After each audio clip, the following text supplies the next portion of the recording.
Hello everyone, स्वागत है आपका अपनी बायोलॉजी की ऑनलाइन क्लासेस में। आज हम आपके लिए नया चैप्टर शुरू करने वाले हैं।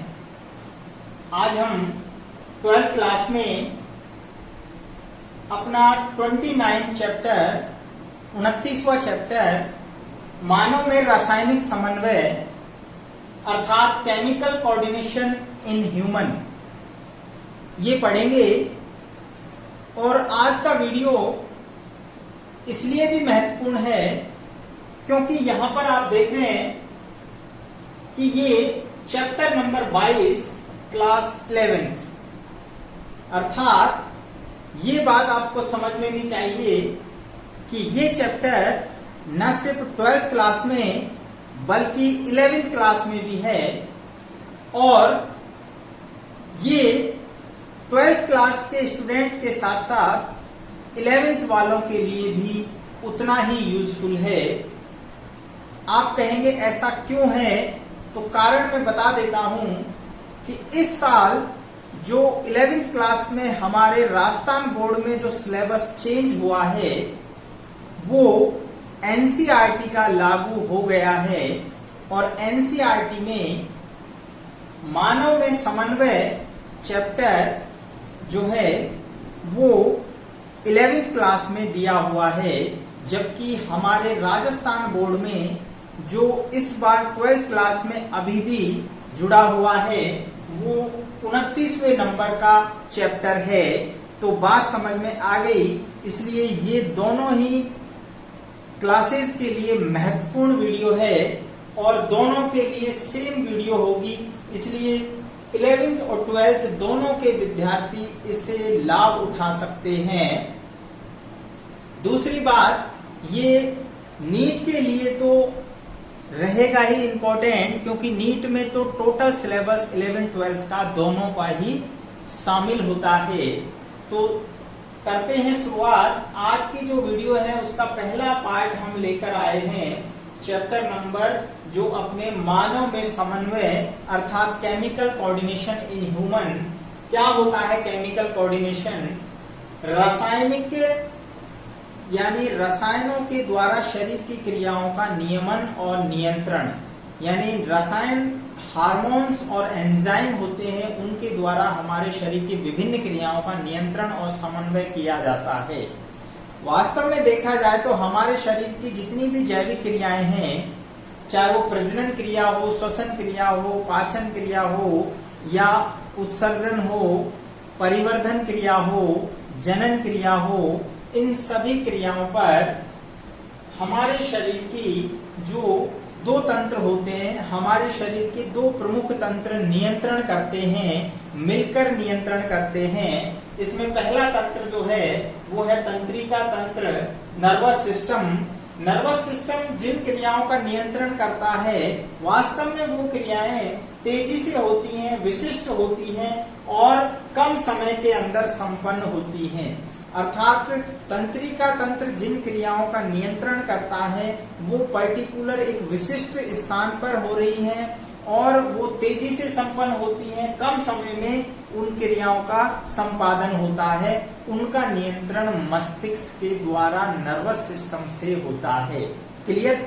जबकि ऐसी क्रियाएं जो हमारे शरीर पे पूरे पर प्रभाव डालती है उसका प्रभाव पूरे होल बॉडी पर पड़ता है और ये धीरे धीरे होती हैं और लंबे समय तक संपन्न होती हैं, यानी ये क्रियाएं लंबे समय में पूर्ण होती हैं, कोई जल्दबाजी नहीं है, बहुत धीरे धीरे संपन्न होती हैं।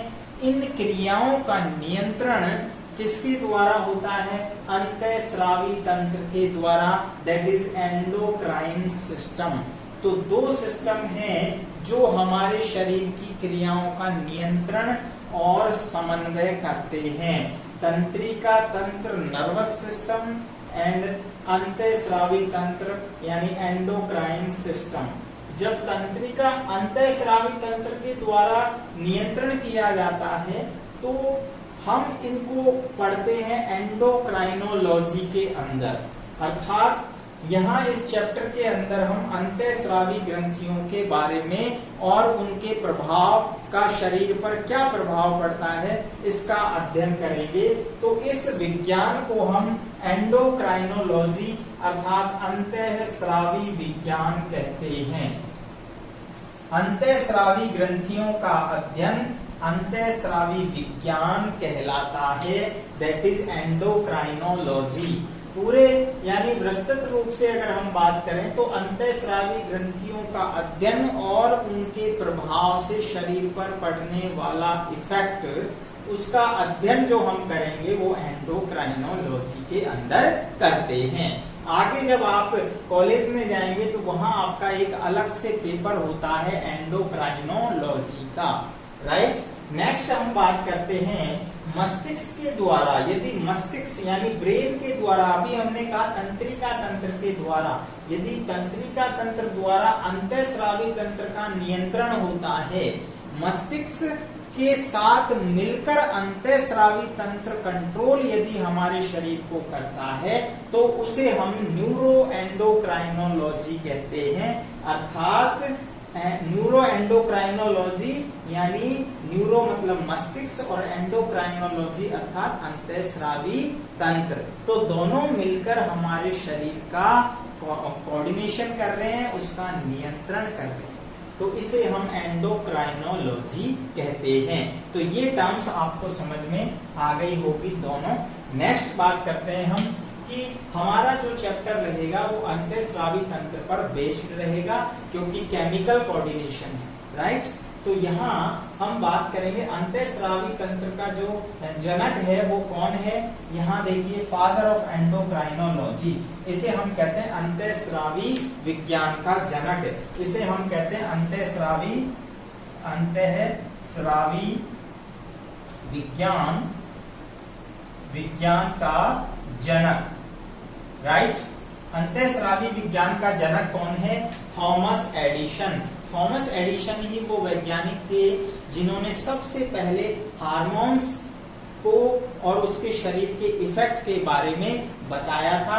इसीलिए जो है जब हम इसको क्या कहते हैं एंडोक्राइनोलॉजी का फादर कहते हैं, अर्थात फादर ऑफ एंडोक्राइनोलॉजी। आगे बढ़ते हैं, ग्रंथियों की बात करते हैं तो हम यहाँ पर पहले ये जान लें कि ग्रंथियां कितने प्रकार की होती हैं। हमारे शरीर में कुल मिलाकर 3 प्रकार की ग्रंथियां होती हैं। 3 टाइप्स की ग्लैंड्स हैं। नंबर पहली अंतःस्रावी ग्रंथियां एंडोक्राइन ग्लैंड्स, दूसरी है बहिस्रावी यानी एक्सोक्राइन ग्लैंड्स, और तीसरी होती है मिक्स्ड ग्लैंड यानी ये अंतः और बहिस्रावी दोनों का कार्य करती हैं। बात करते हैं अंतःस्रावी ग्रंथियों की, तो ये जो ग्रंथियां होती हैं ये नलिका विहीन होती हैं, अर्थात ये इनके जो स्राव होते हैं वो रक्त में डालती हैं। किस में डालती हैं? रक्त में डालती हैं, यानी इनमें नलिकाएं नहीं होती है, डक्टलेस होती हैं और अपने स्राव को सीधा रक्त में डाल देती हैं। क्लियर? इनका जो स्राव है वो हार्मोन कहलाता है। तो हम विभिन्न हार्मोन्स का अध्ययन करेंगे जो कि अंतःस्रावी ग्रंथियों द्वारा स्रावित होते हैं, तो इनके स्राव को हार्मोन्स कहते हैं, राइट। इसके अलावा अगर हम एग्जाम्पल की बात करें तो हाइपोथैलेमस, पीयूष ग्रंथि, pineal, thymus, thyroid, parathyroid, thymus, adrenal, अग्नाशय, अंडाशय और वृषण। ये क्रम जो है, एक बार क्वेश्चन पूछा गया था कि शरीर में ऊपर से नीचे तक आप क्रम बताइए। एक बार नीट में क्वेश्चन पूछा गया था कि शरीर में अंतःस्रावी ग्रंथियों का क्रम बताइए ऊपर से नीचे तक, तो आपको क्रम भी याद होना चाहिए। तो क्रम है हाइपोथैलेमस सबसे ऊपर, फिर उसके बाद आप देख रहे हैं पीयूष है, पीनियल है, थायराइड है, पैराथायराइड, थाइमस, एड्रिनल, अग्नाशय और अंडाशय और वृषण। तो इस प्रकार जो है ये सभी अंतःस्रावी ग्रंथियां जिनका हम डिटेल से अध्ययन करने वाले हैं इस चैप्टर के अंदर। दूसरे प्रकार की बहिस्रावी ग्रंथियां, ये नलिका युक्त होती हैं, इनमें डक्ट होती हैं। ये नलिका के द्वारा अपने स्राव को लक्ष्य ऑर्गन यानी टारगेट ऑर्गन पर जाकर यानी छोड़ती हैं। वो एंजाइम भी हो सकता है, और किसी भी प्रकार का यानी जो स्राव है इनका वो अलग अलग प्रकार का हो सकता है। यहाँ हम देख रहे हैं अपने स्राव को ये बाहर डालती हैं, रक्त में नहीं डालती हैं, रक्त के बाहर, या इसको यूं कह सकते हैं शरीर के बाहर डालती हैं। जैसे हम बात करते हैं कि हमारे आंत्र के अंदर हार्मोन डाले जाते हैं, एंजाइम डाले जाते हैं, पाचक एंजाइम। जैसे अग्नाशय की बात करें तो अग्नाशय में पाचक एंजाइम हमारी गृहिणी के अंदर आते हैं, तो वो क्या है, जो आहार नाल है वो शरीर के बाहर का हिस्सा मानते हैं हम, राइट। तो शरीर के बाहर डाल, पसीने की ग्रंथियां शरीर के बाहर अपना स्राव त्यागती हैं, ठीक है। कर्णमौन ग्रंथियां शरीर के बाहर त्यागती हैं, मिल्क ग्लैंड है शरीर के बाहर त्यागती हैं। रक्त में कोई ग्लैंड्स जो है बाह्य स्रावी अपने स्राव को नहीं त्यागती, राइट। यहाँ अपन देखते हैं इनके एग्जाम्पल, जैसे श्वेत ग्रंथि है तो इसका स्राव पसीना होगा, तेल ग्रंथियों का स्राव मोम होगा, लार ग्रंथियों से लार निकलती है, और दुग्ध ग्रंथियों से दुग्ध यानी मिल्क ग्लैंड से मिल्क सीक्रेट होता है। ये जो है that is all are exocrine glands, right. Next बात करते हैं मिक्स ग्लैंड यानी मिश्रित प्रकार की ग्रंथियां। ये जो ग्रंथियां होती हैं ये अंत्य और बहिस्रावी दोनों की तरह कार्य करती हैं, राइट। यानी ये अंत्यस्रावी भी होती हैं और जरूरत पड़ने पर बहिस्रावी भी होती हैं। जैसे एग्जाम्पल, इसका सबसे बेस्ट एग्जाम्पल हम देख सकते हैं कि ये अग्नाशय यानी जो पैंक्रियाज है हमारे शरीर में वो दैट इज मिक्स ग्लैंड। यहाँ हम बात करें तो उसमें जैसे पाचक हार्मोन स्रावित होते हैं, वो क्या होते हैं, बहिस्रावी पार्ट हैं जो कि पाचन में मदद करते हैं, आहार नाल में डाले जाते हैं, जबकि इंसुलिन ग्लूकागोन जो है वो रक्त में डाले जाते हैं, जो लैंगरहैंस की दीपिका के द्वारा अल्फा बीटा सेल से स्रावित होते हैं। ये जो है अंतःस्रावी पार्ट होते हैं। तो इस प्रकार हमने देखा कि 3 प्रकार की ग्लैंड्स होती हैं। आगे हम बात करेंगे हार्मोन्स क्या है और हार्मोन्स के गुण प्रॉपर्टीज क्या होती हैं। स्क्रीनशॉट आप ले सकते हैं।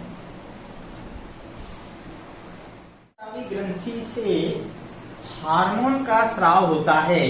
जैसा हमने कहा कि अंतःस्रावी ग्रंथियां हैं, उनका स्राव हार्मोन कहलाता है। तो हार्मोन जो शब्द है वो सबसे पहले, हार्मोन शब्द का अर्थ की अगर हम बात करें तो उसका अर्थ होता है उत्तेजित करने वाला। हार्मोन शब्द का अर्थ क्या है, उत्तेजित करने वाला, अर्थात स्टिमुलेट करने वाला। इस शब्द को सबसे पहले, इस शब्द को सर्वप्रथम 1902 में स्टर्लिंग ने दिया। किसने दिया? स्टर्लिंग ने। 1902 में हार्मोन शब्द सबसे पहले स्टर्लिंग ने दिया, राइट। हार्मोन को प्राथमिक संदेशवाहक अर्थात प्राइमरी मैसेंजर या रासायनिक संदेशवाहक भी कहते हैं, अर्थात केमिकल मैसेंजर। क्योंकि जो हार्मोन होता है ये एक तरह से मैसेज का कार्य करता है और मैसेज ले जाकर वहां जो भी ऑर्गन है उसको इफेक्ट करता है, उसको एक संदेश देता है। इसको हम दूत के रूप में भी कह सकते हैं, यानी एक प्रकार से रासायनिक दूत का कार्य भी करता है। नेक्स्ट बात करते हैं, ये भोजन के साथ कभी नहीं लिए जाते। ध्यान रखना, भोजन के साथ हार्मोन कभी नहीं लिए जाते हैं। ये अपोषक रसायन है, यानी ये न्यूट्रिएंट नहीं होता है इनके अंदर, तो ये अपोषक रसायन है, नॉन न्यूट्रिएंट केमिकल हैं, जो प्राकृतिक रूप से शरीर की जो एंडोक्राइन ग्लैंड्स हैं उनके अंदर संश्लेषित होते हैं, यानी बनते हैं।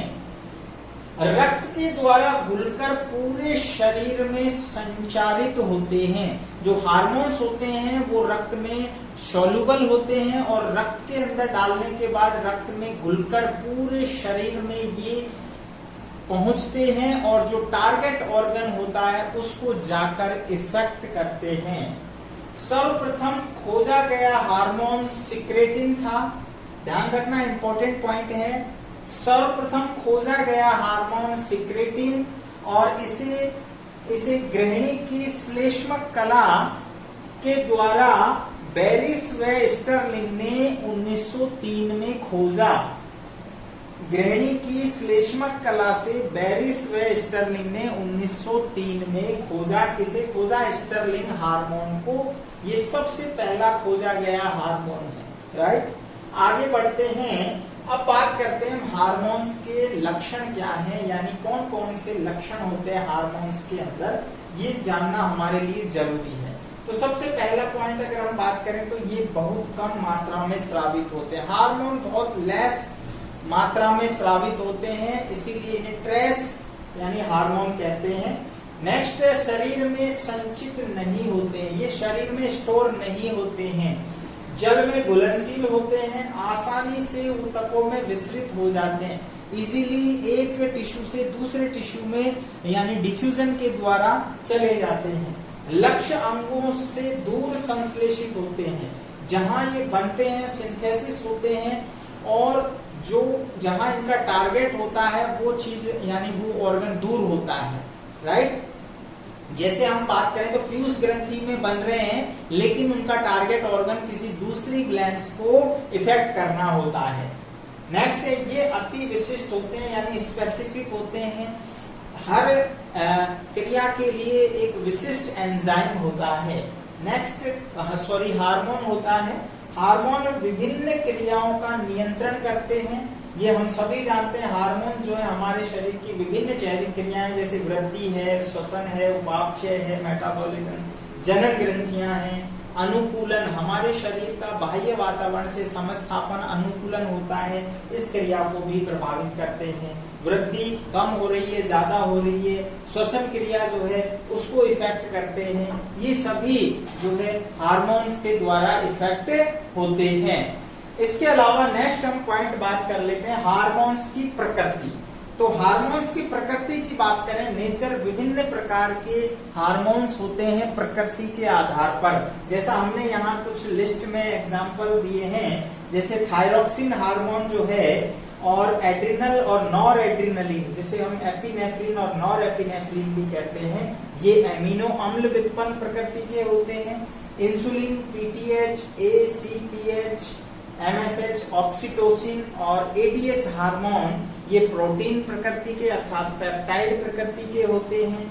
जबकि अगर हम बात करें एफएसएच, एलएच और टीएसएच हार्मोन ग्लाइकोप्रोटीन प्रकृति के होते हैं। एस्ट्रोजन, प्रोजेस्टेरोन, टेस्टोस्टेरोन ये होते हैं स्टेरॉइड प्रकृति के, राइट। एस्ट्रोजन, प्रोजेस्टेरोन, टेस्टोस्टेरोन और ये जो होते हैं वो स्टेरॉइड प्रकृति के होते हैं। जबकि प्रोस्टाग्लैंडिस जो है वो वसा अम्ल के व्युत्पन्न होते हैं। यहाँ पर हमने विभिन्न हार्मोन्स दिए हैं जिन सभी के बारे में हम पढ़ेंगे, जैसे थायरोक्सिन हार्मोन थायराइड ग्रंथि से, एड्रिनल और नॉर एड्रिनलिन ग्रंथि से, इंसुलिन हार्मोन जो है अग्नाशय से, पीटीएच पैराथायराइड ग्रंथि से, एडिनोकॉर्टिकोट्रोपिक हार्मोन एड्रिनल ग्लैंड से, एमएसएच, ऑक्सीटोसिन, एडीएच, एफएसएच ये पीयूष ग्रंथि से स्रावित होते हैं।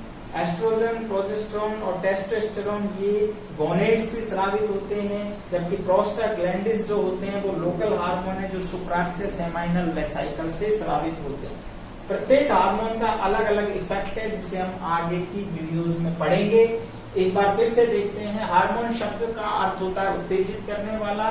सर्वप्रथम हार्मोन शब्द स्टर्लिंग ने 1905 में दिया। हार्मोन का अर्थ होता है संदेशवाहक यानी रासायनिक संदेशवाहक, रासायनिक दूध की तरह काम करता है। ये भोजन में कभी नहीं लिए जाते हैं, अपोषक रसायन है और ये शरीर की ग्रंथियों में प्राकृतिक रूप से बनते हैं, रक्त में घुलकर पूरे शरीर में संचारित होते हैं। सर्वप्रथम खोजा गया हार्मोन सिक्रेटिन, जिसे ग्रहणी की श्लेष्मक उपकला से बेरिस और स्टर्लिंग ने 1903 में खोजा। हार्मोन के लक्षण की बात करें तो बहुत कम मात्रा में स्रावित होते हैं, शरीर में संचित नहीं होते हैं, जल में घुलनशील होते हैं, आसानी से शरीर के ऊतकों में विस्तृत हो जाते हैं, लक्ष्य अंगों से दूर संश्लेषित होते हैं, ये अति विशिष्ट प्रकार के होते हैं और हार्मोन्स विभिन्न क्रियाओं का नियंत्रण और नियमन करते हैं। तो देखते रहिए, लगातार हमारी वीडियो बने रहिए, हम आगे भी बहुत सारी वीडियोस आपके लिए पूरी एंडोक्राइनो ग्लैंड्स में लेकर आएंगे। धन्यवाद।